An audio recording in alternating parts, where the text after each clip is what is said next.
दोस्तों स्वागत है आपका एक बार फिर इस यूपीएससी के सफ़र में। जो लोग छंछो तैयारी में जो लगे हुए हैं या फिर लगने जा रहे हैं, उनका भी मैं बेहद आदि स्वागत करता हूँ। डेफिनेटली इस वीडियो के बाद लगेंगे बिकॉज प्रेम्स भी का नोटिफिकेशन बहुत सून नोटिफाई होने वाला है और काफ़ी लोग ऐसे हैं जो फर्स्ट टाइमर हैं जो देना चाहते हैं वो देंगे इस बार। तो बॉस ये वीडियो जरूर देख लीजिएगा, डेफिनेट काफ़ी सारी चीज़ें क्लियर हो जाएंगी, लाउड एंड क्लियर मेरी तरफ से। और जो भी धक्कों ने जो सुबह तक सिखाया है मैं जस्ट यहाँ पे वही चीज़ें मैं शेयर करूँ, दैट्स इट। बाकी हर किसी का अपना एनालिसिस फंडा होता है, कोचिंग वाले अपनी तरह से डिफरेंट एंगल्स के हिसाब से एक एंगल बदल के दिखाते हैं। मेरा यहाँ पे जस्ट थीम ये कि सिंपल चीज़ों को सिंपल ही रहने दो, उसको टिपिकल ना बनाओ। तो जो चीज़ें सिंपल हो सकती हैं उनको सिंपल करो, mainly make it simple, that's it, और कुछ नहीं, बाकी सब छोड़ो। तो गाइज मेरी तरफ से जस्ट यही है कि व्हाट टू फोकस और व्हाट टू लोकस। ये सी लोकस में हमें क्या हम छोड़ सकते हैं, थोड़ा बहुत हम इस पर अगर बात करें तो थोड़ा सा, हाँ थोड़ा बहुत अगर पढ़ भी ले तो हो जाएगा काम, ज़्यादा हमें स्ट्रेस नहीं देना उस पर। बट व्हाट टू फोकस आखिर, हाँ भाई ये चीज़ें रट्टा मार के जानी चाहे कुछ भी हो जाए। तो ये सारी चीज़ें इसमें हम क्लियर करने की कोशिश करेंगे और प्रीवियस पेपर के एनालिसिस भी करेंगे साइड टू साइड कि आखिर प्रीवियस पेपर का ट्रेंड हमें क्या कह के गया। तो एक मेरे स्टाइल में, एक सिंपल स्टाइल में, कोई ज़्यादा झंझोल टाइप में नहीं दिखाते हुए, जैसे सिंपल लुक में। तो गाइज ओवरऑल जैसे कि आप लोगों को पता होगा कि कंपटीशन बहुत ज़्यादा टफ हो रहा है, back to back days to days. भाई अब तो हर आदमी आईएएस का सपना देख के बैठा हुआ है, तो डेफिनेटली होना भी चाहिए कि देश में आप जैसे लोगों को देश की बहुत ज़्यादा ज़रूरत है जो अपना सोशल कंट्रीब्यूशन देने की सोच रहे हैं। गाइज अगर ओवरऑल बात करें लास्ट ईयर के हिसाब से तो सी 10 लाख प्लस एस्पिरेंट लोगों ने फॉर्म फिलअप किए और लेकिन हाँ हार्डली 50% एग्जाम दिया। तो ओवरऑल अगर सक्सेस रेशो की अगर बात करें तो 3% ही जो होता है फर्स्ट स्टेज क्लियर कर पाते हैं, यानी जिसको बोलते हैं प्रीम्स, जिसमें 2 पेपर होते हैं, जीएस पेपर 1 और जीएस पेपर 2। तो हमारी जो औकात जो होती है वो जीएस पेपर 1 ही हमें दिखाता है कि जीएस पेपर 1 की जितनी कट ऑफ जाएगी उतना ही आपके हिसाब से बनेगा।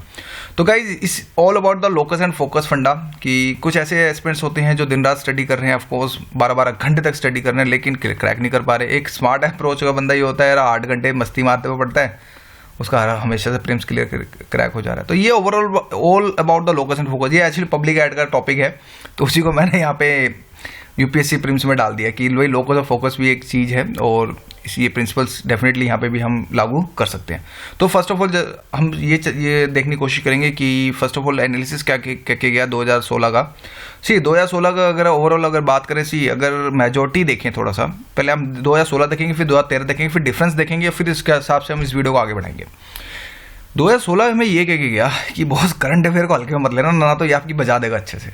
यानी कि अगर ओवरऑल बात करें तो 39 to 40% ओवरऑल करंट अफेयर आया, यानी कि जिसने करंट अफेयर अच्छे से रट्टे मार लिए तो भाई इसका तो बेड़ा पार होने के बहुत तगड़े चांसेस हैं। तो यानी कि इस बार करंट अफेयर पे ज़्यादा फोकस हमें करना होगा अगर हम बात करें 2016 के पैटर्न को लेके। इसी तरह अगर ओवरऑल मोटा ले तो भाई हिस्ट्री और कल्चर हो गया आपका, और इन्वायरमेंट और इकोलॉजी हो गया। यानी कि अगर आप अगर इन 3 सेक्शंस पे ज़्यादा फोकस कर दें, पॉलिटी हर आदमी पढ़ता है, वो चीज़ अलग है, वो तो एक्सेप्शंस किसी से ऑलवेज हर आदमी। यहाँ भी Laxmikanth is the, you can say, is the Bible of UPSC अगर मैं बात करूँ तो गाइज अगर आप इन टॉपिक्स पे अगर आप ज़्यादा डीपली फोकस कर दें, इस पे हो गया, इस पे हो गया और इस पे हो गया, तो अगर आप साइंस अगर ये वर्ल्ड हिस्ट्री की अगर बात करें 2016 के हिसाब से तो हमारा काम चल सकता है। यानी कि अगर हम इस पे सब मोस्टली अगर हम चीज़ों को ज़्यादा फोकस कर दें इन चीज़ों पे तो आपका ओवरऑल 60+ टारगेट हो जाएगा। बात है, बट रिस्क नहीं लेना, बिकॉज ऐसा नहीं, क्योंकि यूपीएससी का अब ऐसा नहीं है कि एक ही प्रोफेसर बैठा है बस वही हर साल पेपर बनाएगा, नहीं, ये ऐसा कुछ नहीं होता। ये इनकी अपनी कमेटी बनती है, कमेटी ये करते हैं, फिर उसके हिसाब से ये इनके ऊपर होता है यूपीएससी वाले किस प्रोफेसर के पास कौन सा पेपर जाके किसको वो बोलेंगे हाँ भी पेपर सेट करो। तो ये डिफरेंट चीज़ें होती हैं, तो ये डिपेंड होता है प्रोफेसर मूड कि वो कैसे है। अगर ज़्यादा भावुक हो गया तो फिर करंट अफेयर दे देगा, ज़्यादा अगर ओल्ड माइंड सेट है तो डेफिनेटली फिर ये स्टैटिक पार्ट ज़्यादा डालेगा। तो ये डिपेंड ऑन प्रोफेसर मूड अगर बात करें तो। लेकिन ओवरऑल अगर बात करें तो अगर इस बार देखें करंट अफेयर आया 2015 में भी करंट अफेयर हमें काफ़ी सारी चीज़ें जैसी, यानी करंट अफेयर के टॉपिक को ये बात ध्यान रख ली, करंट अफेयर को तो स्किप नहीं करना। कुछ लोग बोल रहे हैं नहीं मैं ठीक है हिस्ट्री पढ़ लेता हूँ, कल्चर पढ़ लेता हूँ, इंडियन ज्योग्राफी पढ़ लेता हूँ, भूगोल और ये इकोनॉमिक और ये तो कर लेता हूँ तो मेरा हो जाएगा, नहीं गाइस करंट अफेयर पे सबसे ज़्यादा फोकस करना है। अगर ओवरऑल अगर बात करें तो 2016 से प्रीम्स हमें निकल के ये बात आती है, लेकिन इसमें एक ट्विस्ट है। ट्विस्ट ये है कि अगर 2013 का हम कट ऑफ सिलेक्शन कर देखें, अगर पेपर एनालिसिस देखें तो उसमें ये होता है कि करंट अफेयर तो था ही नहीं, यानी कि ओवरऑल 2013 का अगर बात करें तो बिल्कुल ब्लैंक था। तो अब यहाँ पे ट्विस्ट यहाँ पे ये बनता है कि जो बंदे करंट अफेयर रट्टा मार के गए और 2013 जैसा पेपर सेट हो गया तो आपकी लग भी जाएगी। तो यानी कि कंक्लूजन ये कहता है कि हमें हर सेक्शन पे थोड़ा सा ज़्यादा फोकस करना है, in the sense let suppose, but हाँ कुछ सेक्शंस पे आप उनको अपने हिसाब से एडजस्ट कर। सी हर आदमी कल्चर, हिस्ट्री ये सब पढ़ता है। इसी तरह अगर ओवरऑल बात करें तो लक्ष्मीकांत तो पढ़ता है, यानी पॉलिटी जिसको कहते हैं, ज्योग्राफी थोड़ा बहुत पढ़ता ही है, इकोनॉमिक भी पढ़ता है। लेकिन अगर बात करें इस साल के एनालिसिस की, जो मेरा प्रेडिक्शन ये है कि करंट अफेयर पे थोड़ा सा ज़्यादा फोकस करने की कोशिश कीजिएगा। 2013 में ठीक है, उस कह सकते हैं कुछ नहीं है, लेकिन जो प्रेडिक्शंस ये कहती हैं कि हाँ डायनामिक अप्रोच हो रही है आज के समय, तो डेफिनेट हमें जो focus more on current affairs, ecology पे, इन्वायरमेंट पे, ये टॉपिक ये हर आदमी करता है स्टैटिक। लेकिन फोकस जो अगर बात करें तो इस पे और इकोनॉमिक सेक्शन अगर इन पे भी करेंगे तो हो जाएगा।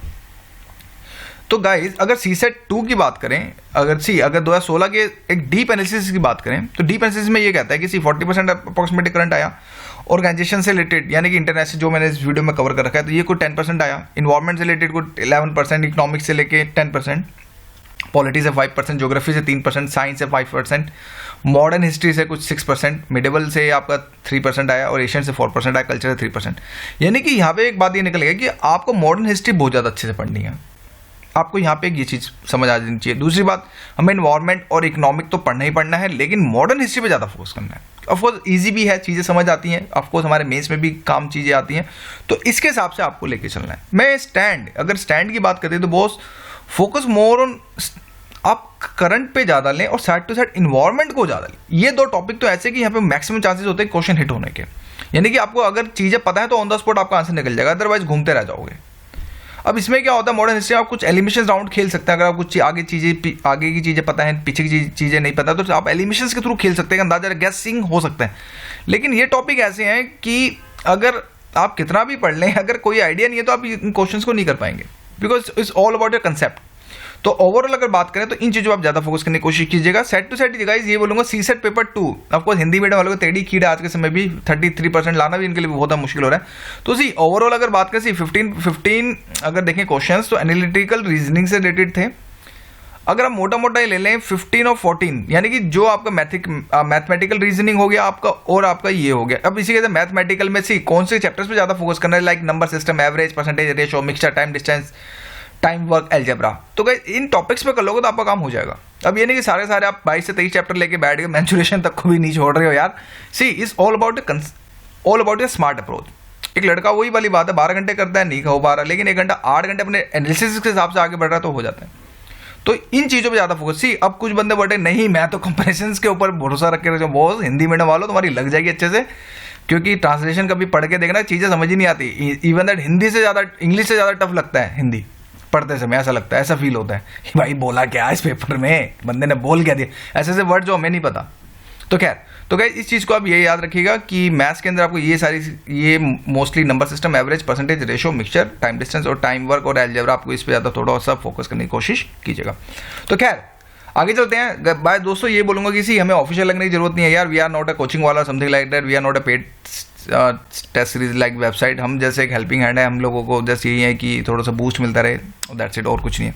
बाकी ये है कि भाई पढ़ते रहो, अब एग्जाम आने वाले हैं तो ऐसा ना हो कि बच जाए अच्छे से। तो यस, अब पढ़ाई जो है सीरियस वाली बिल्कुल स्टार्ट करने की कोशिश करो। एक कसम भी खाओ भाई, मैं तो जैसे बोलूँगा कि फॉर्म फिलअप करते समय कि बस इस बार हो जाना चाहिए, ये मेरा लास्ट फॉर्म फिलअप होगा और इसके बाद जस्ट सिलेक्शन और कुछ नहीं, यानी कि दिल की आवाज़ एडमिन के साइड से। और एक चीज़ और जो क्या लेंगे IAS कुछ मेरे स्टाइल में अगर बात करें तो ओवरऑल। तो गाइस लेकिन बात करते हैं मॉडर्न हिस्ट्री के अंदर। सी मॉडर्न हिस्ट्री पे अगर हम आए तो मॉडर्न हिस्ट्री पे बहुत अगर बात करें तो स्पेक्ट्रम बढ़ते तो है, कुछ 500 पेज की है, तो उसको भी डाइजेस्ट करना बड़ा मुश्किल होता है। वो भी फैक्चुअल ऐसी चीज़ें, लास्ट के तो 5 चैप्टर तो ऐसे जो बिल्कुल रट्टा मार फैक्ट्स हैं भाई, बड़े मुश्किल है। तो गाइस सिंपल सा फंडा ये है, जिसको नहीं समझ आ रहा कोई इशू नहीं है, मैं उनके साथ दूँ। 1885 से स्टार्ट करो 1947 तक की पूरी स्पेक्ट्रम को अच्छे से चार्ट रिवाइज मार लो, यानी रट्टा मार लो अगर बात करें तो। साथ side to side significance of verses जो भी वर्सेस से रिलेटेड जो उन्होंने काम किया, जो एक्ट्स है रिलेटेड, उन एक्ट्स पे ज़्यादा फोकस करना, उनके डिसीजन पे फोकस करना ज़्यादा, दैट्स इट।